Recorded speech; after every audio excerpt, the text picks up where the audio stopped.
అందరికీ నమస్కారం. ఈరోజు పిఠాపురం పుణ్యక్షేత్రం గురించి తెలుసుకుందాం. మేము మా పెద్ద పాప కాకినాడలో ఉంది, అక్కడికి వెళ్ళి అక్కడికి దగ్గరలో ఉన్న పిఠాపురం క్షేత్రానికి ఆటో కట్టించుకొని వెళ్ళాం. ఆంధ్రప్రదేశ్ రాష్ట్రం కాకినాడ జిల్లా పిఠాపురం మండలానికి చెందిన పట్టణం. రాజమండ్రికి 70 కిలోమీటర్ల దూరంలో, అన్నవరానికి 30 కిలోమీటర్ల దూరంలో, కాకినాడకు 15 కిలోమీటర్ల దూరంలో, సామర్లకోటకు 11 కిలోమీటర్ల దూరంలో ఉంది ఈ క్షేత్రం. పిఠాపురం క్షేత్రాన్ని దక్షిణ కాశీ అంటారు. శివుడు కుక్కుటేశ్వర స్వామిగా, అష్టాదశ పీఠాల్లో దశమశక్తి పీఠంగా, స్వయంభూ దత్తాత్రేయుని జన్మస్థలంగా, దేవేంద్రుడు ప్రతిష్ఠించిన కుంతి మాధవ క్షేత్రంగాను, పాదగయ క్షేత్రంగా ప్రాముఖ్యత సంతరించుకుంది. పురోహితిక శక్తి పీఠంగా ప్రసిద్ధి.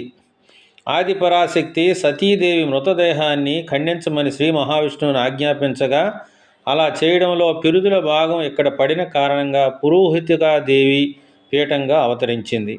భక్తులచే నిత్య పూజలు అందుకుంటుంది. అందుకే పిఠాపురం పీఠికాపురంగా కూడా పిలుస్తుంటారు. కుక్కుటేశ్వరునిగా వెలసిన శివుడు. యజ్ఞయాగాలు చేసిన మూలంగా గయాసురుడికి ఇంద్ర పదవిని సొంతమవుతుంది. దాంతో రాక్షసులు చెలరేగి అరాచకాలు చేస్తుంటారు. దాంతో ఇంద్రుడు త్రిమూర్తులు శరణు వేడుకున్నాడు. ముగ్గురు బ్రాహ్మణ వేషంలో గయాసురుని దగ్గరికి వెళ్ళి, నీ శరీరం వేదికగా యజ్ఞం చేస్తామంటారు. ఆనందంగా అంగీకరించిన గయాసురునికి ఒక నిబంధన పెడతారు. వారం రోజులు జరిగే యజ్ఞంలో కోడి కోతలు లెక్కించుకోమని అంటారు. పూర్తయ్యే వరకు కదలకూడదని, కదిలితే అంతమని చెప్పడంతో గయాసురుడు అలాగే అని ఆఖరి రోజు అవుతున్నా కదలకపోవడంతో దాంతో శివుడు కోడిగా మారి తెల్లవారినట్లుగా కూయగా, 7వ రోజు పూర్తయినట్టు భావించిన గయాసురుడు కదలడంతో అంతిమ క్షణాలని గయాసురుడు తెలుసుకున్నాడు.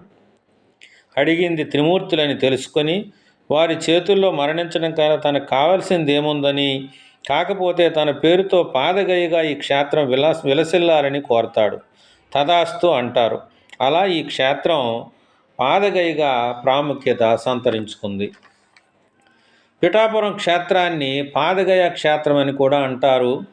3 గయలలో ఒకటి బీహార్లోని సిరోగయ, ఒరిస్సాలోని నాభిగయ, పాదగయ, పిఠాపురంలోని పాదగయ పూర్వీకులు పిండ ప్రదానానికి ప్రసిద్ధి గల క్షేత్రంగా భావిస్తారు. కాబట్టి ఇటువంటి పుణ్య ప్రదేశాలు కలిసిన పిఠాపురం క్షేత్రాన్ని దర్శించుకుని తరించండి. సర్వే జన సుఖినో భవంతు. ఈ వీడియో నచ్చితే లైక్ చేయండి, కామెంట్ చేయండి, షేర్ చేయండి. నమస్తే.